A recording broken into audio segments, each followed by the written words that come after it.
बिस्मिल्लाहिर्रहमानिर्रहीम। लाखों करोड़ों दुरूदो सलाम मोहम्मद मुस्तफ़ा सल्लल्लाहु अलैहि वसल्लम और आले मोहम्मद पर। मैं हूँ उमर दराज गोंदल। खबरें ये थी कि पाकिस्तान तहरीक इंसाफ जो है वो शायद मार्च का ऐलान, हमारे पास इत्तलात यही थी कि अभी नहीं करेंगे और सर्दी का मौसम है और सर्दी के बाद शायद इंतजार किया जाएगा कि वो जनवरी में मामला ले जाएं। उसके साथ ही ट्रंप जो है वो ओथ ले लेंगे, लेकिन ये तमाम तर अंदाजे गलत साबित हो गए हैं। और आज अडियाला जेल के अंदर 190 मिलियन पाउंड केस की समाअत थी और 190 मिलियन पाउंड केस की समाअत के दौरान जो है इमरान खान ने नई हिदायत जारी कर दी हैं। और इन हिदायत के साथ ही आप यूं कहिए कि अब जो है वो मार्च का ऐलान हो गया है। एक तो 190 मिलियन पाउंड रेफरेंस की समाअत आज बगैर किसी कार्रवाई के 15 नवंबर तक मुलतवी हो गई है, 2 दिन मजीद आगे चला गया। लेकिन असल बात यह है कि इमरान खान ने गुफ्तगू की है और गुफ्तगू करने के बाद अलीमा खान ने बाहर आके तस्दीक कर दी है। मैं नंबर 1 आपको बताना चाहता हूं कि पाकिस्तान तहरीक इंसाफ इस्लामाबाद की जानिब मार्च कब कर रही है। तो इत्तलात ये है कि इमरान खान ने 24 नवंबर को इस्लामाबाद के लिए निकलने की कॉल दे दी है और 24 नवंबर की कॉल के हवाले से जो उन्होंने गुफ्तगू की है वो भी बहुत ही दिलचस्प है और इस पे अलीमा खान ने बाहर आके तस्दीक की है। और गंडापुर जो है वो कह रहे हैं कि एहतजाज के लिए हमारी तैयारी पहले से मुकम्मल थी। आप देखेंगे उस वक्त तक वापसी नहीं होगी जब तक हमारे मुतालिबात पूरे नहीं होते। ये तो गुफ्तगू है इनकी। लेकिन इमरान खान ने क्या बात की? इमरान खान ने आज गुफ्तगू करते हुए कहा कि बल्ला छीन लिया गया, लेकिन 8 फरवरी को अवाम इनकलाब लेकर आए, ताकतवर से ताकत छीन ली, वोट से फैसला किया, उन्हें जुल्म का निजाम कबूल नहीं। 9 फरवरी को मैंडेट चोरी कर लिया गया, चोरी शुदा मैंडेट गिने चुने लोगों को दिया गया। 26वीं आईनी तरमीम से अवाम के हुकूक छीन लिए गए। उन्होंने कहा कि मुल्क में बदतरीन मार्शल लॉ लग चुका है। आज कौम ने फैसला करना है कि उन्होंने मार्शल लॉ के नीचे रहना है या आज़ादी के साथ रहना है। और इसके साथ जो इमरान खान की गुफ्तगू के साथ उनकी हमशीरा ने कहा कि इमरान खान ने 24 नवंबर को इस्लामाबाद में एहतजाज की कॉल दी है। वुकला, सिविल सोसाइटी, किसान, तलबा एहतजाज के लिए निकले। चोरी शुदा मैंडेट, नाहक गिरफ्तार लोगों और 26वीं आईनी तरमीम के खिलाफ एहतजाज के लिए निकलेंगे। लेकिन इसमें एक बहुत ही दिलचस्प पहलू है। दिलचस्प पहलू यह है कि क्या इस बार भी अली अमीन गंडापुर जो है वो काफिले को लीड करेंगे या वो इसके सरबराह होंगे? तो इस सवाल का जवाब है नहीं। इमरान खान ने आज गुफ्तगू करते हुए कहा कि देखिए, अली अमीन गंडापुर भी काफिला लेकर खैबर पख्तूनख्वा से निकलेंगे, यानी उनका भी उसी तरह से काफिला होगा जिस तरह दीगर बहुत सारे काफिले होंगे। तो फिर किसको लीडर बनाया गया है, जिम्मेदारी किसको दी गई है? इस बार इमरान खान ने उसका हल ये निकाला है कि यह मामला किसी फर्दे वाहिद को ना दिया जाए। जब आप फर्दे वाहिद को देते हैं तो फिर मायूसी होती है कि जी ये फैसला नहीं होना चाहिए था, ये नहीं होना चाहिए था, ये गलत हो गया, वो गलत हो गया। तो इमरान खान ने इस हवाले से वाजे बता दिया है, एहतजाज का मरकज इस्लामाबाद होगा। एहतजाज खत्म करने का इख्तियार एक कमेटी को होगा, यानी इस पर फर्दे वाहिद नहीं है बल्कि एक कमेटी है जो तश्कील भी दे दी गई है। लेकिन इमरान खान ने क्या उस कमेटी का ऐलान कर दिया है? तो इस सवाल का जवाब है नहीं। उसकी वजह भी आज उन्होंने गुफ्तगू करते हुए कहा कि उन्होंने कहा कि असल बात यह है कि मैंने कमेटी बना जरूर दी है, लेकिन मैं कमेटी के नाम नहीं बताऊंगा।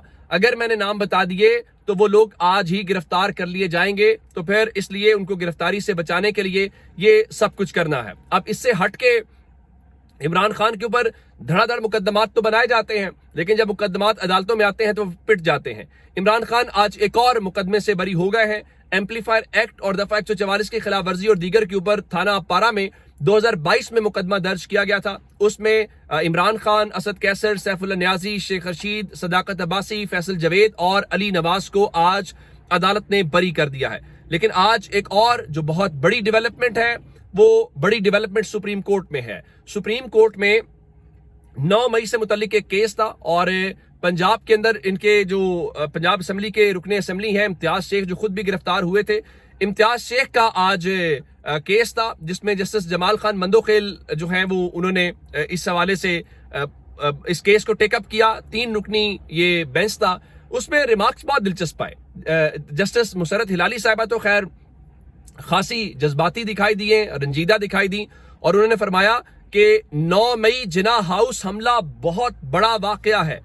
जिना हाउस हमले को सोचकर ही दिल को कुछ होता है, यानी वो इसके ऊपर रंजीदा दिखाई दी और 9 मई को लेकर उन्होंने कहा कि जो है वो ان کو جناح ہاؤس کو لے کے کچھ سوچ کے ہوتا ہے. لیکن اس کیس کے اندر سپریم کورٹ نے جو 9 مئی کا کیس ہے اس کے اندر امتیاز شیخ کی عبوری ضمانت منظور کر لی ہے اور اس کے ساتھ ہی 2 لاکھ روپے مچلکے جمع کرانے کا حکم دیا اور اس درخواست ضمانت پہ حکومت کو نوٹس جاری کیا اور سماعت جو ہے وہ غیر معینہ مدت کے لیے ملتوی کر دی گئی. اب اگر آپ جسٹس جمال خان مندوخیل کو کہیں گے تو مندوخیل صاحب تو آپ کو بہت پسند ہے. اب آپ یہ بھی نہیں کہہ سکتے کہ 9 مئی کے اوپر جی فلاں جج نے یہ کر دیا. مندوخیل صاحب تو آپ کی چوائس کے, یا یوں کہنا چاہیے جو آپ کے لائک مائنڈ ججز ہیں, ہی از ون آف دیم. تو اگر ان کی عدالت سے بھی آپ کو آج ضمانت ہوتی بھی دکھائی دی ہے تو آپ اس سے اندازہ لگائیے. 2 خبریں اسلام آباد سے اور جڑی ہوئی ہیں. ایک, پاکستان تحریک انصاف نے جو علی بخاری ہیں اسلام آباد سے, انہوں نے جو الیکشن ٹرائیبونل کی تبدیلی کا فیصلہ ہے اس کو سپریم کورٹ میں چیلنج کیا ہے اور کہا ہے کہ الیکشن کمیشن کا الیکشن ٹرائیبونلز کی تبدیلی کا جو 10 جون کا فیصلہ ہے اس کو کالعدم قرار دیا جائے. یہ استدعا کی گئی ہے. نمبر 1. نمبر 2 خبر یہ ہے کہ سپریم کورٹ بار ایسوسی ایشن کے بھی الیکشنز ہوئے ہیں. اس میں حامد خان صاحب کا گروپ جیت تو نہیں پایا کیونکہ اس کے اندر جو میاں عطا رؤف ہے وہ جیت کے آ گئے.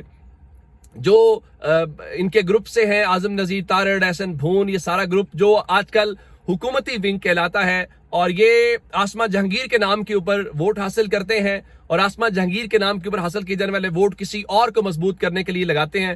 تو آج ہوا کیا کہ چند روز پہلے ہم نے دیکھا کہ سپریم کورٹ بار ایسوسی ایشن کے جو صدر ہیں انہوں نے جسٹس امین الدین خان کو جو آئینی بینچ کا سربراہ بنایا گیا ہے اس کی حمایت کی اور اس کو ایک قابل ستائش جو فیصلہ ہے وہ قرار دیا. لیکن آج ہم نے یہ دیکھا ہے کہ سپریم کورٹ کے جو سیکرٹری صاحب ہیں وہ اس سے الگ بات کر رہے ہیں. سلمان منصور صاحب جو جیت کے آئے انہوں نے اس آئینی ترمیم کو 26ویں آئینی ترمیم کو قابل مذمت قرار دیا اور کہا کہ آئینی ترمیم جو ہے وہ اختیارات کی تقسیم اور عدلیہ کی آزادی کے اصولوں کے خلاف ہے.